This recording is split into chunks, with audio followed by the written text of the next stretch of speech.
The sound of a harmonica drifted through the fading light as Delilah Owens carefully counted the herbs in her basket, painfully aware of the whispers that followed her down Silverton's dusty Main Street.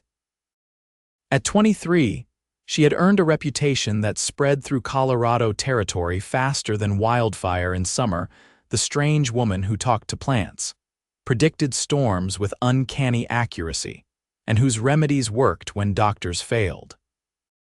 The year was 1878, and while the West welcomed eccentrics of all stripes, a woman like Delilah existed outside the boundaries of what most settlers deemed acceptable. "There she goes again," came a hushed voice from the general store's porch, "collecting her witch's brew." Delilah kept her gaze forward, refusing to acknowledge the words that stung despite years of similar treatment. Her simple calico dress and practical boots were unremarkable, but the small leather-bound journal tucked into her pocket filled with plant sketches, weather patterns, and remedy recipes marked her as different in ways the God-fearing townsfolk couldn't comprehend. She passed the newly constructed schoolhouse where children often avoided her gaze or, worse, mimicked her walk when they thought she wasn't looking. The sound of distant hoofbeats caught her attention, and she turned to see a cloud of dust rising from the South Trail. Visitors to Silverton weren't uncommon, but something about the approaching rider made her linger. The stranger rode tall on a chestnut gelding, his silhouette cutting a striking figure against the deepening purple of dusk. As he drew closer, Delilah could make out a weather-beaten Stetson, a worn leather vest over a faded blue shirt, and denim trousers tucked into scuffed boots. His face remained shadowed under his hat brim until he pulled his horse to a stop directly before her. "Evening, miss," he said, tipping his hat to reveal keen hazel eyes set in a sun-bronzed face. A well-groomed mustache framed his upper lip, and the beginnings of a smile played at the corners of his mouth. "Name's Owen Riley. Might you point me toward lodging for the night?" Delilah hesitated, unaccustomed to such direct, polite address from strangers. "The Silver Dollar Inn is just past the bank," she said, gesturing down the street. "Mrs. Henderson keeps clean rooms." Owen Riley dismounted with fluid grace that spoke of countless hours in the saddle. "Much obliged." He studied her face with open curiosity, showing none of the usual discomfort or suspicion. "And whom do I have the pleasure of thanking?" Before she could respond, Martha Simmons bustled out of the general store, her round face pinched with concern. "Mr. Riley, is it?" "Don't let her peculiarities trouble you. Delilah Owens means no harm, though she's best avoided if you're wanting to settle in proper." She lowered her voice conspiratorially. "Some say she communes with spirits in the woods." Delilah's cheeks burned. "I study plants for their medicinal properties, Mrs. Simmons. Nothing more." Owen's gaze shifted between the two women, his expression unreadable. To Delilah's surprise, he turned fully toward her. "Plants, you say? My father was something of an amateur botanist. Taught me to respect nature's pharmacy." He glanced at her basket. "Wild yarrow," Delilah blinked, momentarily speechless that a stranger, a cowboy no less, would recognize the white flowering herb. "Yes, for fever and wounds. Good for dysentery too," he added with a small nod. "Saved more than one trail hand in my experience." Mrs. Simmons made a small huffing sound. "Well, I'll leave you to your discussions. Good evening." She retreated, casting backward glances as she went. Delilah shifted uncomfortably, awaiting the moment when Owen Riley would realize his social error and excuse himself. Instead, he fell into step beside her as she continued toward the edge of town. "You have quite the reputation, Miss Owens," he said, leading his horse by the reins. "Most of it unearned, I assure you. I find that reputations rarely tell the whole story." His voice carried no judgment, only a warm curiosity that disarmed her usual defenses. "What brings you to Silverton, Mr. Riley?" she asked, changing the subject. "Cattle business primarily." "Looking to establish a small ranch outside town." He gestured vaguely toward the western hills. Been scouting land for a few months now, thought I'd finally make my intentions known to the townsfolk. Delilah nodded, wondering why this stranger seemed so at ease with her when everyone else in Silverton maintained their distance. You'll find the land fertile enough, though the winters are harsh. So I've heard. He paused, studying her profile. I'm told you have quite the knack for predicting weather. Might be useful knowledge for a would-be rancher, she stiffened. More unearned reputation, Mr. Riley. Is it? His eyes crinkled at the corners. The barometric pressure's dropping, rain before morning, I'd wager. Delilah stopped walking, surprised. You read the sky, and the wind, and how the birds fly, and a dozen other signs my grandfather taught me. Owen smiled, and something in Delilah's chest loosened. Not so strange to some of us, Miss Owens. For the first time in years, Delilah felt the weight of isolation lift slightly. The rain will come after midnight, she said softly. Heavy but brief. Owen nodded appreciatively. Good to know. I'll secure my gear accordingly. He tipped his hat again. I hope our paths cross again, Miss Owens. Good evening. As he led his horse toward the inn, Delilah watched his retreating figure with confusion and a small, dangerous spark of hope. Perhaps Owen Riley would soon learn why associating with her was social suicide in Silverton. But for one brief moment, she'd been treated as something other than a pariah, as someone worth knowing. True to her prediction, rain fell heavily after midnight, drumming against the roof of her small cabin at the forest's edge. Delilah lay awake, listening to the downpour and thinking of the stranger with kind eyes who recognized yarrow and read the sky. Morning brought clear skies and the usual routine. Delilah tended her garden, carefully noting the progress of each plant in her journal. Shortly after noon, a hesitant knock at her door startled her from her work. Visitors were uncommon.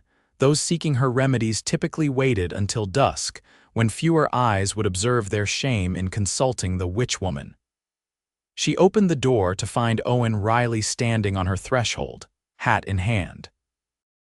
His hair was the color of sun-ripened wheat, and daylight revealed smile lines at the corners of his eyes. Miss Owens, he greeted. I hope I'm not intruding. Mr. Riley, she replied, clutching her journal tightly. What brings you to my door? Your prediction was accurate to the hour, he said with a smile. Had my gear stored and my horse under shelter well before the downpour. He glanced past her to the neat rows of her garden. I also hope to see your herb collection. Professional interest, you understand. Delilah hesitated. Inviting a stranger into her home would only fuel the town's gossip, yet something about Owen's direct gaze compelled her trust. I could show you the garden, she offered as compromise. Owen's face brightened. Even better. For the next hour, Delilah found herself explaining her cultivation methods, the properties of various plants, and her system for drying and storing herbs. Owen listened attentively, asking intelligent questions that revealed genuine knowledge. He shared stories of plants he'd encountered across the territories and remedies he'd seen native healers use during his travels. You've wandered far, Mr. Riley, Delilah observed as they completed the tour. Call me Owen, please. He leaned against her fence post. And yes, I've seen my share of the country. Drove cattle from Texas to Kansas, scouted for the Army briefly, tried my hand at gold mining in California. His expression turned reflective. Never found a place that felt like home. Until Silverton, she asked. Owen's gaze met hers. Perhaps. The land speaks to me here, and I find the company intriguing. The way he looked at her made Delilah's pulse quicken. She turned away, busying herself with pruning a mint plant. You do well to be cautious about whom you associate with, Mr. Riley Owen. Silverton has firm ideas about acceptable society. I've never much cared for other people's ideas of what's acceptable. His voice carried a gentle firmness. I form my own opinions based on what I observe. And what have you observed about me? The question slipped out before she could stop it. A knowledgeable woman who reads nature's signs, tends her garden with care, and has eyes that hold more wisdom than fear despite the whispers that follow her. His honesty was as disarming as it was direct. "I see someone who doesn't deserve the treatment this town gives her." Delilah's hands stilled. "You've been asking about me, merely listening. People speak freely to newcomers." He straightened, retrieving his hat from where he'd set it on her fence. "I should go. I'm meeting with a land agent this afternoon about a parcel west of here." He hesitated. "Would it be an imposition to call on you again? Perhaps you could advise me on which native plants might indicate good water sources for cattle." She should refuse. Every instinct for self-preservation urged caution. Instead, she heard herself say, "I would be glad to help." Over the following weeks, Owen became a regular visitor to Delilah's cabin.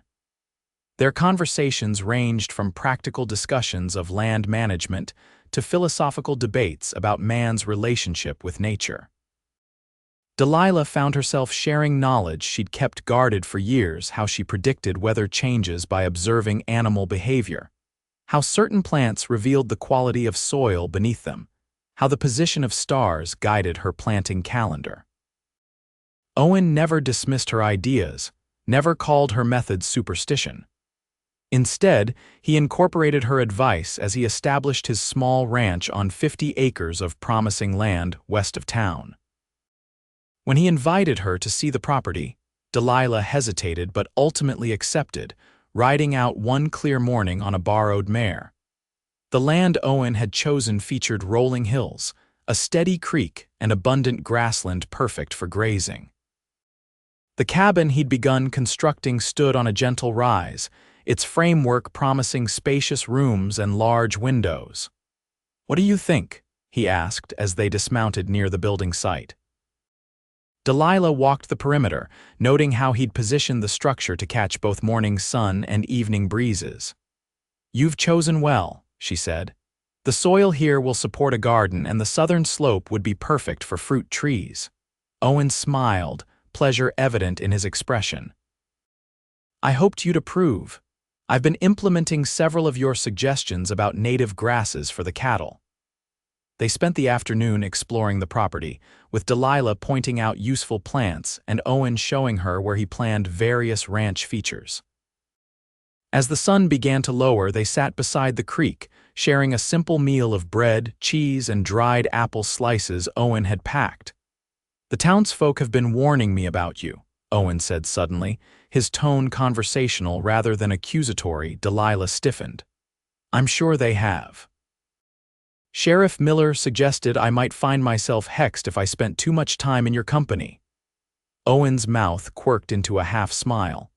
"Mrs. Henderson at the inn crosses herself whenever your name is mentioned." "And yet you continue to seek my company," Delilah observed, trying to keep her voice neutral.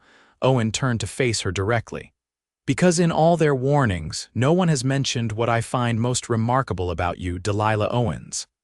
"And what might that be?" "Your kindness." His gaze was steady, open. "I've watched you leave remedies on doorsteps of families who publicly scorn you. I've seen you rescue injured animals others would abandon. You've shared valuable knowledge with me without expectation of return." He reached for her hand, his touch gentle but firm.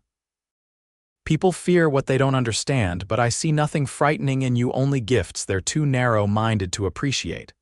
Delilah's throat tightened with emotion. "Owen, they say you're too strange to marry," he continued, his thumb tracing circles on her palm. "Too different, too unpredictable, too connected to forces they don't comprehend." She tried to withdraw her hand, but he held fast. "They're right," she whispered. "I am all those things. And I say your strangeness is my treasure." Owen's voice deepened with conviction. "The very qualities they fear are what draw me to you, Delilah. Your insight, your independence, your courage to live truthfully despite their judgment." The setting sun cast golden light across his features as he spoke words no one had ever offered her: acceptance without condition, admiration without reservation. Something fragile and hopeful unfurled in Delilah's chest, even as caution urged restraint. "You've known me barely a month," she reminded him. "Some things don't require years to recognize." Owen released her hand but maintained their connection with his gaze. I'm not asking for promises, Delilah. Only that you allow yourself to see the possibility of something neither of us expected to find in Silverton. The ride back to town was quiet, both lost in contemplation of boundaries crossed and truth spoken. At her cabin door, Owen helped her dismount, his hands lingering at her waist a moment longer than necessary. "Think about what I said," he murmured, then mounted his horse and rode into the gathering darkness. Delilah did think about it through the night and into the following days as she went about her routines. She thought about it when whispers followed her through town, when children darted away from her path, when the preacher's wife ostentatiously crossed the street to avoid passing directly by her. She thought about it most when a family who had shunned her publicly sought her help privately, when their youngest developed a dangerous fever that the doctor couldn't break. After providing the necessary herbal infusion, Delilah stood to leave their home, only to find Owen on their doorstep, hat in hand. He'd come to offer assistance to the family, bringing fresh meat for broth and offering to sit with the child so the exhausted parents could rest. "Mr. Riley," Mrs. Taylor said tearfully, "you're a godsend." Owen's gaze met Delilah's over the woman's shoulder. "I merely follow the example of those who understand true Christian charity, madam." Later, walking her home through the summer twilight, Owen spoke of his observations. "They'll accept your help when desperate but deny you basic courtesy otherwise." His voice held controlled anger. "It's not right, Delilah. It's the way of things," she replied, though his indignation on her behalf warmed her. "People fear what challenges their understanding of the world. Then their understanding needs challenging." He stopped walking, turning to face her. "The ranch house will be completed next month. I've been thinking about its future and mine." Delilah's heart quickened. "Have you? A house needs more than walls and a roof to become a home." Owen stepped closer, his expression serious. "It needs purpose, care, life." He reached for her hands. "I find myself unable to imagine that home without you in it, Delilah." The directness of his declaration stole her breath. "Owen, you can't mean I can and I do." His grip tightened. "I love you, Delilah Owens. Your connection to the natural world, your quiet strength, your compassionate heart despite all you've endured, these aren't strangeness to be feared but gifts to be treasured." Tears welled in Delilah's eyes. The town would never accept such a union. "You'd be ostracized alongside me. Let them talk." Owen's smile was gentle but determined. "I've lived enough to know true happiness isn't found in others' approval. It's found in living authentically, in building a life with someone who sees you clearly and loves you completely." "I haven't given you an answer," she whispered. "No," he agreed, "and I don't expect one tonight, but I want you to know my heart is decided whenever yours might be ready." That night, alone in her cabin, Delilah opened the window to let the cool mountain air flow through the room. She listened to the night sounds, owl calls, cricket songs, the distant howl of a coyote, and considered Owen Riley's declaration. For years, she'd accepted her isolation as the cost of living truthfully, of honoring the knowledge passed down from her grandmother. She'd never dared hope for partnership, for someone who would stand beside her rather than against her. Could she trust this unexpected gift? Or would Owen eventually grow weary of the town's judgment, of the constant battle to defend their union?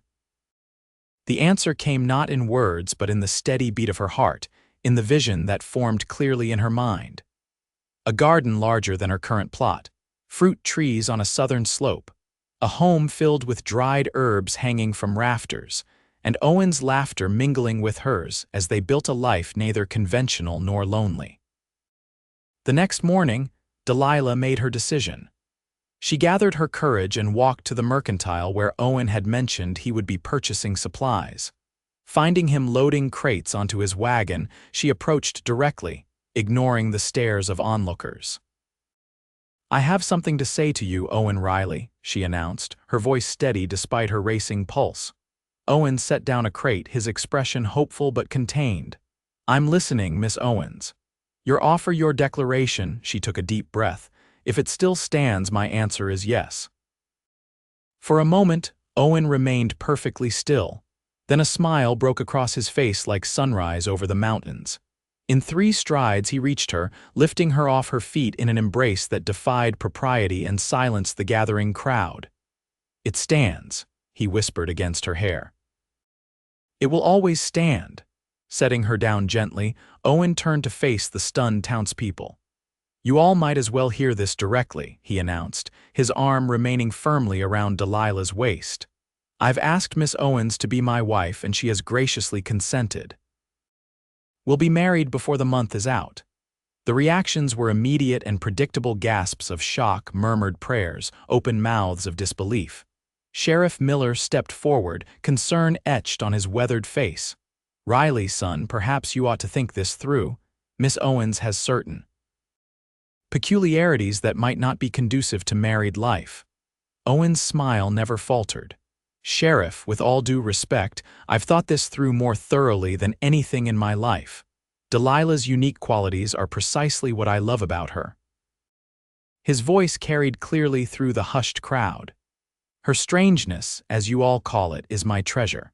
And anyone who can't see her worth doesn't deserve her remedies, her weather predictions, or her kindness, all of which you've benefited from while shunning the woman herself." Murmurs rippled through the crowd. Mrs. Henderson stepped forward, her expression conflicted. "But Mr. Riley, they say she speaks to spirits in the forest." "She speaks to plants, Mrs. Henderson, studying their properties and learning their secrets," Owen corrected firmly. "The same plants that cured your rheumatism last winter, if I recall correctly." The innkeeper had the grace to look abashed. From the back of the crowd, a quiet voice spoke up: "Dr. Wilson, the town's physician. The Riley fellow's not wrong. Miss Owens has knowledge I've come to respect, even if I don't understand its source." He cleared his throat. "Her fever remedy saved the Taylor child when my medicines failed." A tense silence followed this admission. Then Martha Simmons, ever the town gossip, huffed dramatically. "Well, I suppose if the doctor vouches for her practices, perhaps we've been—" She struggled to find the appropriate word. "Hasty in our judgments." Delilah, overwhelmed by Owen's defense and the surprising support from Dr. Wilson, found her voice. "I have never meant harm to anyone in Silverton. I only wish to live peacefully and share the knowledge my grandmother taught me." Owen squeezed her waist gently. "And share it you will, from our ranch where all who need help will be welcome." He addressed the crowd once more. "Our wedding will take place 3 Sundays from today. All are invited to attend, those who come with open hearts and minds, that is." With that declaration, he helped Delilah onto the wagon seat, finished loading his supplies, and drove them away from the stunned gathering. Once beyond town limits, Delilah released a breath she hadn't realized she was holding. "That was quite the announcement," she said, her voice shaky with emotion. Owen's laugh was free and genuine. "I've never been one for half measures, Delilah. When I commit completely." He glanced at her, his expression softening. "Are you having second thoughts?" "No," she replied with surprising certainty, "only wondering at how quickly life can change, for the better, I hope." He reached for her hand, keeping the other on the reins, definitely for the better. The 3 weeks before their wedding passed in a whirlwind of preparation. The ranch house neared completion, with Owen incorporating special features for Delilah's work: a dedicated herb drying room, expanded garden space, and shelves for her growing collection of botanical journals. To their mutual surprise, several townspeople offered tentative congratulations, and Mrs. Taylor brought a handmade quilt as an early wedding gift. "After what you did for my Thomas," she explained shyly, "I wanted you to have something to warm your new home." Not everyone embraced the upcoming union. Preacher Collins refused to officiate, claiming Delilah's practices bordered on paganism. Owen simply arranged for a justice of the peace from the next town over. Several families announced they wouldn't attend, but others, particularly those Delilah had helped over the years, began to reconsider their stance. The wedding day dawned clear and bright, with a gentle breeze carrying the scent of late summer wildflowers. Delilah wore a simple dress of deep blue, not the traditional white. but a color that matched the mountain sky and complemented the wildflower crown she'd woven that morning. Owen waited for her beside the half-finished fireplace of their new home, dressed in a crisp black suit that contrasted with his sun-bronzed skin. To Delilah's astonishment, nearly half the town attended, standing awkwardly in groups around the property. Dr. Wilson came with his wife. The Taylors brought their recovered son. Even Sheriff Miller appeared, hat in hand, as if unsure of his welcome but determined to show respect.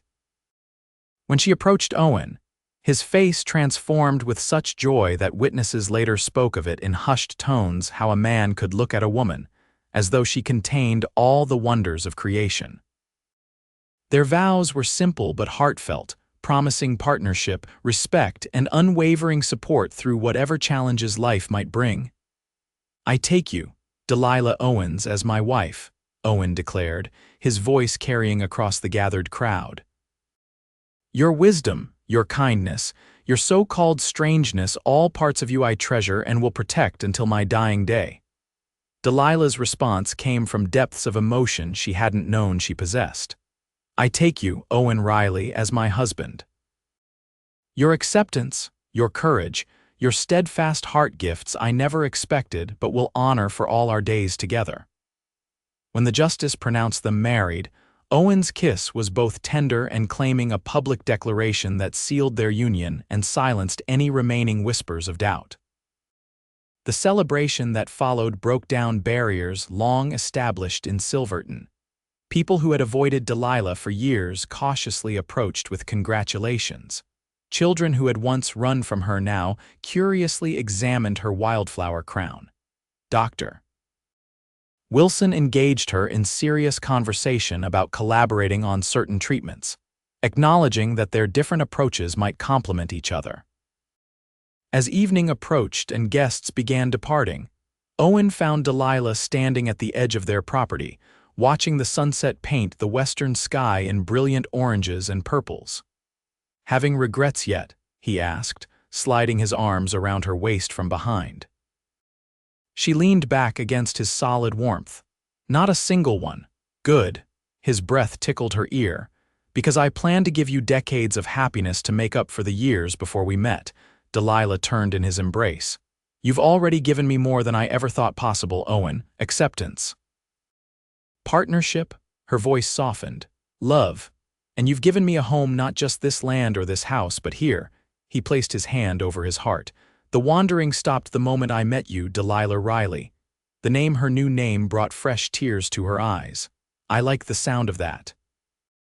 "As do I." Owen brushed his lips against hers. Mrs. Riley, the strange and wonderful woman who reads the sky, heals with plants, and captured a cowboy's heart with nothing more than truth and courage. As darkness fell, they returned to their home, their beginning. The ranch would grow, as would their reputation. In years to come, people would travel considerable distances to consult with Delilah Riley about ailments doctors couldn't cure, while Owen's cattle operation would become one of the most successful in the territory. Children would eventually join their family, 3 daughters, who inherited their mother's connection to nature and their father's steadfast heart. And always, when newcomers expressed surprise at their unusual partnership, Owen would smile that same smile that had first won Delilah's trust and repeat the words that had changed both their lives. "Her strangeness is my treasure." In a West that valued conformity, their love became legendary proof that true belonging comes not from fitting neatly into society's expectations, but from finding the one person who treasures precisely what makes you different.